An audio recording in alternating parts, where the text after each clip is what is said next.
Nobody expects their life to vanish in a single breath. June Holloway had spent 26 years believing that if she stayed small, worked hard, and kept her eyes on the bottom of a pool, the world would leave her in peace. She knew better now. She used to think the biggest crisis a Tuesday night could hold was a chlorine imbalance at the community center, a parent arriving late for pickup, or a paycheck that barely stretched to cover her electricity. She thought danger was a headline in a discarded paper, not something that waited for her on a dark bridge over a freezing river. She was wrong about all of it. The center sat on the edge of a neighborhood the city had long forgotten, a place of peeling blue paint and the heavy, humid scent of chemicals. It was a world of echoing whistles and children's laughter, the kind of place where June felt safe because she was useful and, more importantly, because she was invisible. She had been teaching there for 3 years, not because she lacked ambition, but because the silence of the water didn't ask questions about her past, and her steady hands were the only things keeping her head above water. That night, she was locking up late. The locker room always held on to the smell of damp concrete and cheap pool chemicals long after the last kid had scrambled out the door. June moved through the rows of dented metal lockers, her footsteps echoing in a way that usually felt like a relief. Tonight, though, the silence was heavy. She found herself stopping by the deep end one last time, her eyes scanning the dark, still surface of the water. It was a habit she couldn't break, checking for a shadow that wasn't there, a ripple that shouldn't be. 10 years hadn't done much to muffle the sound of her mother's scream at the lake, or the way the sunlight had looked reflecting off the water while her little brother, Leo, drifted just out of reach. She had been 17, distracted by a book, and by the time she realized the splashing had stopped, the lake had already claimed him. Now, at 26, she lived her life in the blue glow of community pools, teaching toddlers how to blow bubbles and teenagers how to tread water, as if she could personally negotiate a truce with the element that had broken her family. She stepped out onto the pool deck, her dark, athletic frame silhouetted against the flickering fluorescent lights that hummed with a low-frequency anxiety. The facility was failing, cracks mapped the concrete like spiderwebs, and the heater groaned in a constant, losing battle against the Chicago winter. But to June, it was a sanctuary. In this neighborhood, silence was a luxury, and safety was a ghost. People stayed indoors or they stayed loud. June preferred to stay under. She dove. The transition from the heavy air to the cold embrace of the water was the only moment she felt truly honest. As she glided along the bottom of the deep end, the world above became a blurry, inconsequential smear of blue and gray. Down here, the pressure was a comfort, a physical reminder of her own boundaries. She fanned her long hair out in the current, watching the wild strands dance like ink in a bottle. She pushed her body hard, feeling the familiar burn in her toned arms and shoulders as she cut through the resistance. In the water, she was powerful. She wasn't just a woman working for a paycheck that barely stretched to cover the lights in her cramped apartment. She was an athlete, a force of nature in a controlled environment. She held her breath until her lungs began to signal a dull, rhythmic ache, a sensation she treated like an old friend rather than a warning. It was the only time she felt she had total control over when she needed to face the world again. Surfacing was always the hardest part. The air felt too thin, too loud, and too full of the reality she tried to outrun. She hauled herself onto the edge, her light brown skin shimmering under the filtered light, every muscle taut and engaged. She wiped the water from her eyes, looking at the peeling blue paint and the empty stands. This was her kingdom of echoes. She told herself she was content with the invisibility she had built so carefully. She believed that as long as she stayed within these walls, teaching children how to survive the very element she loved, nothing could reach her. She didn't know that tonight, the water wouldn't be her sanctuary. Tonight, it would be a grave, and she would be the only one brave enough to reach into the dark. She clicked off the overhead lights, the hum of the filtration system finally cutting out. The darkness was total for a second before the dim security lights kicked in. She grabbed her bag, the strap digging into a shoulder that was permanently tight from years of swimming laps. She wasn't looking for a purpose or a destiny. She just wanted to get home, eat a cold sandwich, and sleep without dreaming of sinking. She locked the heavy steel doors of the center, the metal cold against her palm, and walked toward her car. The Chicago winter air bit at her damp hair, a sharp reminder that outside her tiled sanctuary, the world was rarely controlled and never kind. The drive across the bridge was a blur of gray slush and flickering street lamps. June had her eyes fixed on the taillights ahead, her mind already halfway into her pillow, when the world suddenly lurched into a nightmare. A black sedan swerved violently, the screech of tires sounding like a human scream as it smashed through the guardrail. There was a sickening, hollow crunch of metal on stone, and then the car tipped, vanishing into the black mouth of the river below. June didn't make a conscious decision to stop. She didn't think about the freezing temperature or the fact that the current was a death trap. All she saw was the water closing over the roof of that car, and suddenly she was 17 again, standing on a pier with lungs full of useless air. She was out of her car and over the side of the bridge before her brain could tell her how much it was going to hurt. The impact with the river was a physical assault. The cold didn't just sting, it crushed.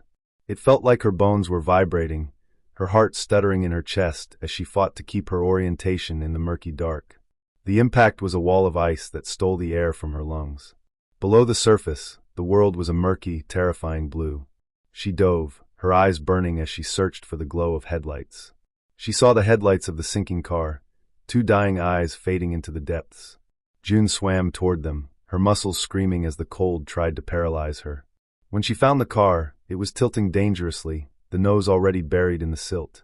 She hauled the driver out first, a man who clawed at her in a blind, watery panic, and shoved him toward the surface. Someone else, in the back, he wheezed when they broke the air, his voice rattling with terror. June took a ragged breath, the freezing mist burning her throat, and went back down. The car was deeper now, the pressure beginning to groan against the glass. Through the rear window, she saw a flash of silver hair.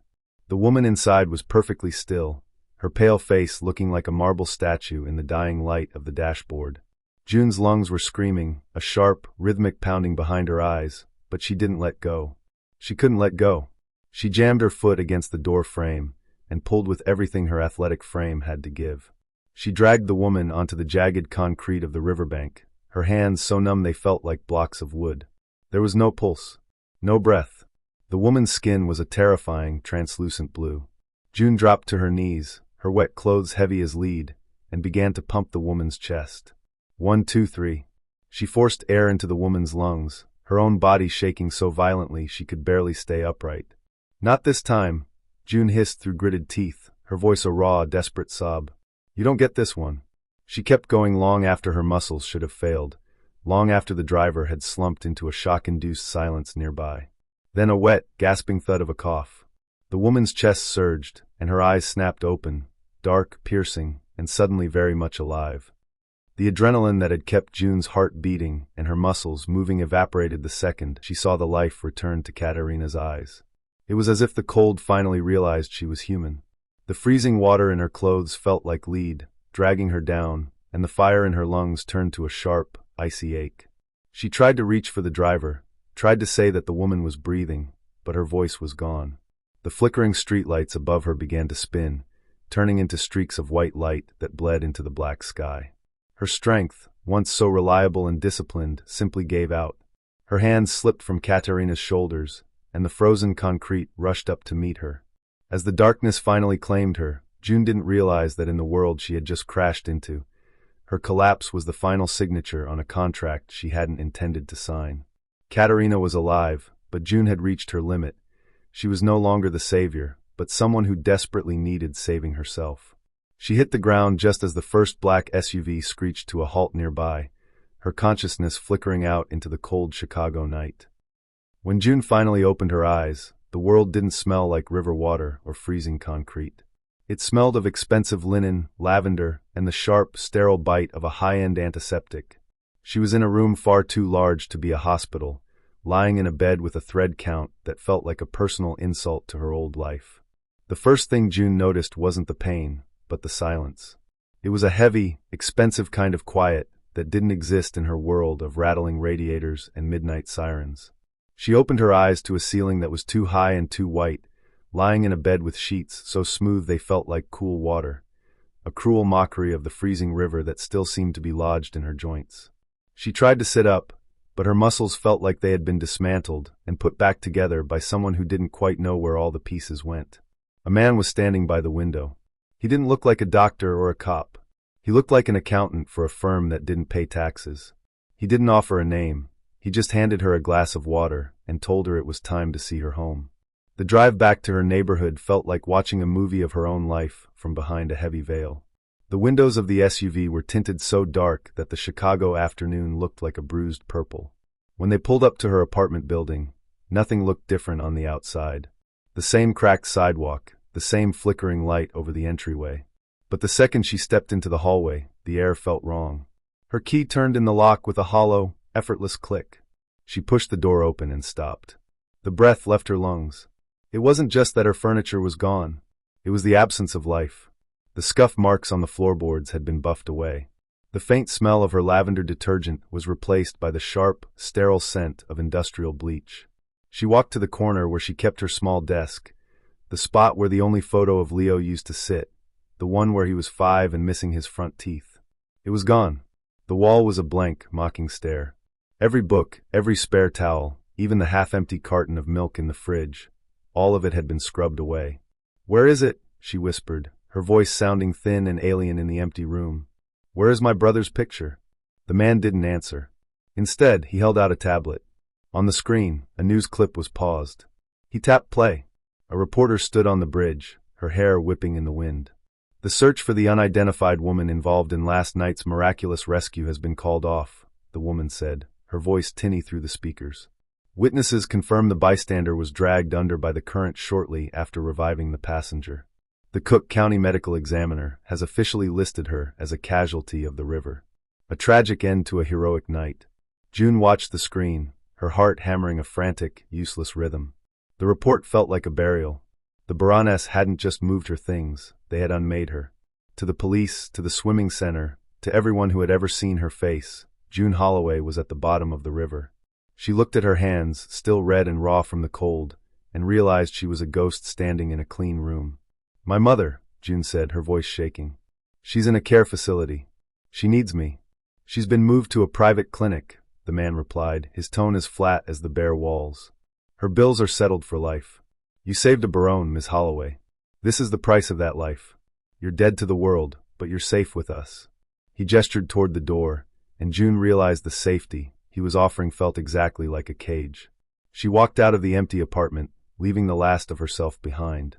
The drive from the hollowed-out remains of her apartment to the Barone estate was spent in a silence, so thick it felt like being underwater again. June watched the city lights blur into long, neon streaks against the rain-slicked windows. She was officially a ghost now, a headline about a drowning, and the only person who knew she was still breathing was the silent man in the driver's seat. When the gates of the estate finally groaned open, June didn't see a home, she saw a fortress. It was a sprawling expanse of stone and dark ivy, hidden behind iron bars that looked designed to keep an army at bay. She was led through a foyer that smelled of beeswax and history, her sneakers squeaking awkwardly on the polished marble. She felt small, a smudge of gray in a world of gold leaf and velvet. Vittorio Barone was waiting for her in a room that felt like the heart of the house. He didn't stand behind his desk, he was leaning against it, watching her with eyes that were as cold and deep as the river she'd survived. He looked like a man who was used to owning everything his gaze landed on. "You've seen it then," he said. His voice wasn't loud, but it had a vibration to it that made the air in the room feel heavy. "The news." "You killed me," June said, her voice sounding steadier than she felt. "You took my name. You took the only photo I had of my brother." Vittorio straightened, walking toward her with a slow, predatory deliberate. He stopped just inches away, close enough that she could smell the faint scent of cedar and something sharper like gunpowder. "I didn't take it, June. I protected it. The men who cut the brakes on that car didn't want a witness. If they knew you walked away from that bridge, they would have finished the job in your sleep. Now they're looking for a body at the bottom of the Chicago River, not a woman in my study." "I didn't ask for this," she whispered, looking up at him. "I saved her because I had to, not because I wanted to be your prisoner." "My mother is the only thing in this world I value," Vittorio said, his gaze dropping to the raw, red skin on June's hands. "You reached into the dark and pulled her back. In my world, a debt like that isn't paid with a check. It's paid with a life for a life." He reached out, his fingers surprisingly gentle as he tilted her chin up to face him. His touch was electric, a sharp contrast to the cold void she'd been feeling. "You think you want to go back to that community center? To the peeling paint and the paycheck that barely covers your heat? That woman is dead, June. The river took her. So what am I now?" "You're a Barone variable," he said, his thumb grazing the line of her jaw.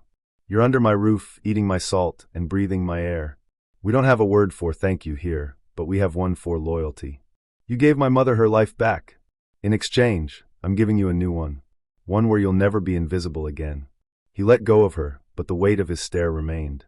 You don't belong to the city anymore, and you don't belong to the water. You belong to the debt, and the debt belongs to me. The first morning in the Barone estate felt like waking up inside a museum.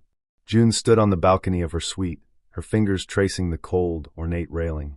The gardens below were a masterpiece of geometry, perfectly trimmed hedges, silent marble fountains, and gravel paths that looked like they'd never seen a stray leaf. Beyond those gardens stood the wall, and beyond the wall was the Chicago she was no longer allowed to touch. She spent the morning trying to find a door that wasn't guarded, but the house was a fortress of soft carpets and heavy silence. Every time she turned a corner, a man in a dark suit was there, nodding respectfully but blocking the way with the stillness of a statue. They didn't treat her like a prisoner. They treated her like a porcelain vase that might shatter if the wind blew too hard. Eventually, she followed the scent of damp earth and jasmine to the conservatory. The glass walls were fogged with humidity, making the room feel like a tropical fever dream in the middle of a Chicago winter. Katerina Barone was there, sitting in a high-backed chair, her silver hair perfectly coiffed, a pair of sharp pruning shears in her hand. She didn't look like the dying woman June had dragged from the river. She looked like a queen who had just reclaimed her throne. "You move like a ghost, June," Katerina said without looking up. Her voice was a soft rasp, steady and cool. Always trying to blend into the shadows. Always trying to be the girl who isn't there. June walked closer, the heavy, humid air sticking to her skin. It reminded her of the pool deck, of the life she'd been comfortable in. "I liked being invisible. It was safe." Katerina finally looked up, and for the first time, June saw the steel behind those dark eyes. She reached out and took June's wrist, her grip surprisingly strong. She didn't look at the pulse point. She looked at the scars and the calluses on June's hand. "Invisible isn't safe, child. Invisible is a target. It means you're waiting for the world to decide what happens to you." Katerina's gaze narrowed. "You saved my life because you were the only one brave enough to dive into the black. You had power that night. But the moment you stepped out of that water, you tried to hide again." "I don't belong here," June whispered. "I don't know the rules of this place." "Then I will teach them to you," Katerina said, her voice dropping to a low, commanding tone. She squeezed June's wrist before letting go. "Vittorio will teach you how to fight, how to shoot, how to break a man's ribs. That is the easy part. But I will teach you the mindset. I will teach you how to walk into a room and own every soul in it before you even speak. You saved my life, June. Now, I am going to teach you how to rule yours." Katerina picked up a rose, its petals a deep, blood red, and clipped the thorns with a decisive snip. Being a Barone isn't about the name. It's about never being a victim again. "Sit. We have a lot of work to do." June sat, and as she looked at the silver-haired woman across from her, she realized the safety of being invisible was gone forever. She wasn't just being protected, she was being rebuilt. The air in the conservatory didn't stay warm for long. The heavy, rhythmic thud of boots on marble cut through the quiet, and Vittorio stepped into the room. He looked like he hadn't slept, his jaw set in a hard line that made the scar near his temple stand out. In his hand, he held a clear evidence bag. Inside was a length of black rubber tubing, the ends not torn or melted, but sliced with the clean, diagonal precision of a surgeon's blade. "It wasn't the ice," Vittorio said, his voice dropping into a low, dangerous vibration. He tossed the bag onto the small table between June and his mother. The brake lines were cut while she was inside the gala. This wasn't a tragedy of the weather, June. It was an assassination attempt. June looked at the mangled metal, the sterile reality of it making her stomach turn. If you know it was intentional, then you have what you need. Why am I still a ghost? Why is my life still gone? Vittorio stepped closer, his shadow stretching over her as he leaned down. I have the how, but I don't have the who. The cameras were looped. The driver was blind with panic. But you were in the water before the bubbles even stopped rising. You were the only thing on that bridge that wasn't part of their plan. June shook her head, her hands instinctively clenching in her lap. It was dark. I was freezing. I wasn't looking for a killer. I was looking for a heartbeat. Close your eyes, Katerina commanded softly, her hand once again finding June's wrist. Her touch was steadying, a grounding wire in the storm of Vittorio's intensity. Don't look for the car. Look at the bridge. Before you jumped, what was the one thing that didn't fit? June did as she was told. She forced herself back to the moment she stepped out of her sedan. The smell of exhaust, the stinging sleet, the screaming tires. She saw the black car vanish over the rail. And then a flicker. A motorcycle, June whispered. It was idling on the shoulder, 50 yards back. It didn't have its lights on. Did you see the rider? Vittorio asked, his voice tight. No. He stayed in the shadows. But when the car hit the water, he reached up to adjust his visor. June's eyes snapped open, the memory suddenly vivid. He had his sleeve pushed back. On the inside of his wrist, there was a mark. Not a tattoo like a drawing, it looked like a brand. A small, jagged crown, broken right down the center. The silence that followed was absolute. Vittorio's expression didn't shift, but the air in the room seemed to freeze. He exchanged a look with Caterina, a look of grim, ancient recognition. The broken crown, Vittorio said, the name sounding like a curse. He reached out, his thumb grazing the line of June's jaw. The gesture was possessive, almost terrifyingly so. You were right, June. You aren't just a witness. You're the only person who can put a face to the man who tried to take my mother from me. Which means you aren't just under my protection anymore. You are the most valuable piece on the board, and I am never letting you out of my sight. The basement of the Barone estate didn't house a wine cellar or a theater, it housed a cage. The gym was a brutalist slab of charcoal gray concrete and black iron, lit by flickering industrial tubes that hummed with a low, nervous energy. It was a space designed for sweat and impact, far removed from the silk-lined silence of the floors above. June stood in the center of the mat, her lungs burning. She wore a simple black tank top and leggings, her hair braided tight against her skull. Opposite her, Vittorio had discarded his tailored suit for a gray sweatshirt, the sleeves hacked off to accommodate the heavy, corded muscle of his arms. He didn't look like a businessman anymore. He looked like the violence that underpinned his empire. Again, he commanded. June moved. She didn't lead with her fists. She used the fluid, rhythmic power she'd spent years developing in the water. She slipped under his reach, her skin slick with heat, and tried to hook his lead leg. But Vittorio was a mountain that refused to move. He caught her by the waist, his grip like iron bands, and pivoted. In a blur of motion, he swept her feet and followed her down to the mat, pinning her with the heavy, overwhelming weight of his body. He didn't let go. He hovered inches above her, his chest heaving in sync with hers. The air between them was thick with the scent of rubber, salt, and something sharp and metallic. June's heart hammered against her ribs, not just from the exertion, but from the terrifyingly focused way he was looking at her. It wasn't the look of a teacher, it was the look of a man trying to solve a puzzle that shouldn't exist. You're still hesitating, Vittorio whispered, his voice a low vibration that she felt more than heard. You're waiting for permission to hurt me. In the water, you didn't wait. You fought the river like it owed you blood. Why stop now?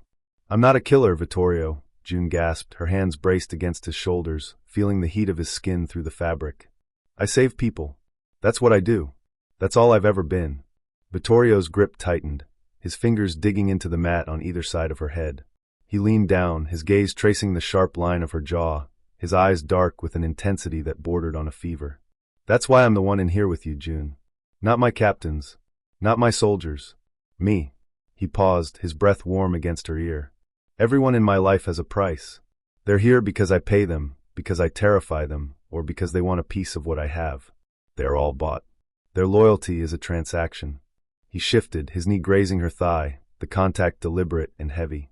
But you jumped into a freezing grave for a woman you didn't know. You risked your life for a stranger, and you didn't even check to see if she had a wallet. You did the most dangerous thing a human can do for absolutely nothing in return. June looked up at him, her pulse thundering in her throat. She saw the cracks in the armor then, the obsession masquerading as protection. You're real, Vittorio whispered, his face so close she could see the flecks of amber in his eyes. You're the only thing in this house that isn't a lie. And I am not going to let the world break the only real thing I've ever found. I'm not training you to be an asset, June. I'm training you because I can't breathe if I think you're vulnerable. He stayed there for a heartbeat too long, the silence in the gym turning into something electric and dangerous. Then he stood up in one fluid motion, reaching down to haul her to her feet. He didn't let go of her hand immediately, his thumb grazing her knuckles with a possessive, lingering heat. Again, he said, his voice ragged. And this time, fight me like you're trying to survive. By the end of the session, June was trembling, her light brown skin slick with effort. She looked at Vittorio, expecting to see the cold calculation of a boss, but found something else, a dark, simmering respect. He reached out, wiping a smudge of sweat from her forehead with his thumb, his gaze lingering on her sharp features. "You aren't a waitress or an instructor anymore, June," he whispered, his face inches from hers. "You are becoming something that can survive me, and that makes you the most dangerous thing in this house." The transition from the raw, sweat-stained concrete of the gym to the suffocating opulence of the Barone social circle, the emerald silk of the gown felt like a second skin, but it was a skin that didn't belong to her. As June stood before the floor-to-ceiling mirror in her suite, she barely recognized the woman looking back. The dark circles under her eyes had been expertly masked, and her hair, usually tied back in a functional braid, fell in soft, liquid waves over her shoulders. She looked like a queen, but she felt like bait. Vittorio appeared in the doorway, the sharp lines of his tuxedo making him look even more lethal. He didn't speak at first. He just watched her, his gaze traveling from the hem of the dress to the pulse thrumming in her throat. For a second, the predatory focus he'd shown in the gym flickered in his eyes, but he masked it with a cool, practiced mask of indifference. "Tonight, you are the ghost that came back to life," he said, stepping into the room. He reached into his pocket and pulled out a necklace, a thin, platinum chain with a single, tear-shaped diamond. He moved behind her, his fingers cold against her skin as he fastened the clasp. "The families believe I've gone soft because I haven't retaliated for the bridge. They think I'm hiding you. Tonight, we show them that I'm not hiding anything. I'm waiting." The gala was held in a ballroom that felt like a cathedral dedicated to excess. The air was a thick cocktail of expensive perfume, aged bourbon, and the underlying scent of old money and fresh blood. As June walked in on Vittorio's arm, the room tilted toward them. The whispers were like a physical weight. "Who is she? Where did he find her? Is this the girl from the river?" June kept her chin up, her mind running through Katerina's lessons on posture and Vittorio's lessons on awareness. She wasn't scanning the room for friends, she was scanning for exits. "Vittorio," a voice drawled, cutting through the music. A man drifted toward them, younger than Vittorio, but with a face that looked like it had been carved from gray stone. He moved with a restless, twitchy energy. This was Silas. As he reached for a drink from a passing waiter, his cuff slid back, and June saw it, the jagged, branded crown on his inner wrist. Her breath hitched, the memory of the freezing water and the idling motorcycle slamming into her chest. "I heard you pulled a miracle out of the Chicago River," Silas said, his eyes raking over June with a look that made her skin crawl. "A shame about the girl who saved her, though. The papers said she drowned. A tragic loss for the community center, I'm sure." Vittorio's hand tightened on the small of June's back, his thumb pressing firmly into her spine, a silent command to stay steady. "The papers say a lot of things, Silas. Usually they only print what I allow them to." Silas chuckled, a dry, rasping sound. He turned his focus entirely on June. "And you? You're very quiet for a miracle. Do you even have a voice, or did the river take that too?" June felt the heat rising in her, but it wasn't the heat of a victim. It was the heat of the gym. She stepped a fraction of an inch forward, breaking the protective circle Vittorio had created. She looked Silas directly in the eye, her voice as cool and clear as the deep end of a pool. "The water doesn't take your voice," June said, her gaze fixed on the brand on his wrist. "It just teaches you when to use it. And it teaches you that the people who make the most noise on the surface are usually the first ones to sink when the weight gets too heavy." Silas's smile faltered, his fingers twitching against his glass. The insult was subtle, but in this room, it was a gunshot. Vittorio let out a low, dark sound that might have been a laugh. He leaned in, his lips brushing June's temple in a gesture that was half affection, half warning to the room. "Careful, Silas," Vittorio whispered. "She's a Barone variable, and we don't like it when people touch our things." As Vittorio led her away, June could feel Silas's stare burning into her back. The first strike wasn't a physical blow, but the message was sent. June Holloway was gone, and in her place was something the broken crown hadn't prepared for.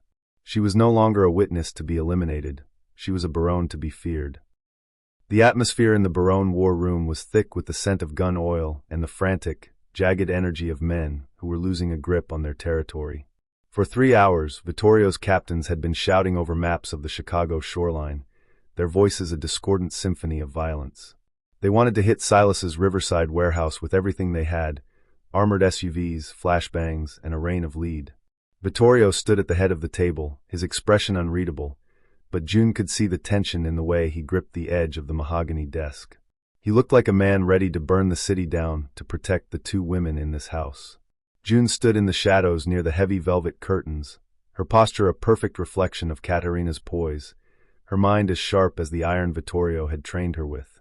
She looked at the blueprints of the warehouse, and then out the window at the dark, churning expanse of the river in the distance. "You're going to lose men," June said. Her voice wasn't loud, but it cut through the shouting like a blade through silk. The captain stopped mid-sentence, looking at her with a mix of annoyance and confusion. To them, she was still the miracle girl, the guest in the emerald dress. "The front entrance is a kill zone," June continued, walking toward the table. She didn't wait for permission. She placed her hand on the map, her finger tracing the jagged line of the riverbank. "Silas has the broken crown stationed on the roof and the catwalks. He wants you to come through the gates. He's a predator who lives for the noise of the struggle." "And what do you suggest, Miracle?" One of the captains sneered. "We swim in." "No," June said, her eyes meeting Vittorio's. "You use the water. The river is high this week because of the thaw. The current creates a massive pressure differential under the warehouse's pierside loading docks. If you cut the power to the main grid, the backup generators will kick in, but they're located in the basement, below the water line." She looked back at the blueprints. "I know how water moves when it's trapped. If you sabotage the exterior intake valves, the basement won't just leak, it will become a vacuum. You don't need 100 men. You need 5. You push Silas down to the lower levels to check the power, and then you let the river do the work for you. He thinks the water is an exit. He doesn't realize it's a cage." Vittorio watched her, his gaze intense and simmering. He wasn't looking at a witness anymore. He was looking at a strategist. He was looking at a Barone. He reached out, his hand covering hers on the map, his thumb grazing her knuckles. "Do it her way," Vittorio commanded. The operation was surgical. While the city slept, the Barone strike team moved like shadows through the mist. There was no gunfire, no explosions. There was only the sound of rushing water and the frantic, muffled screams of men who realized too late that the river they used to dump their bodies had finally come for them. Silas was dragged from the rising dark, gasping and shivering, his broken crown brand-soaked and pathetic as he was thrown at Vittorio's feet. Later that night, the house was silent. The air held a sense of finality that made June's skin tingle. She stood on the balcony of the master suite, the cold wind off the lake whipping her hair around her face. She didn't feel like the girl who taught toddlers how to blow bubbles. She felt like something ancient and forged in the deep. Vittorio stepped out behind her. He didn't say anything at first. He just stood close enough that his heat shielded her from the wind. He reached out and took her hand, his fingers sliding between hers. "Katerina is resting," he said softly. "She told me to tell you that the garden is waiting for its new matriarch. She doesn't call you the instructor anymore, June. She calls you the daughter of the house." June looked down at her hands, the same hands that had failed to save Leo, the same hands that had revived Katerina, and the same hands that had just dismantled an empire.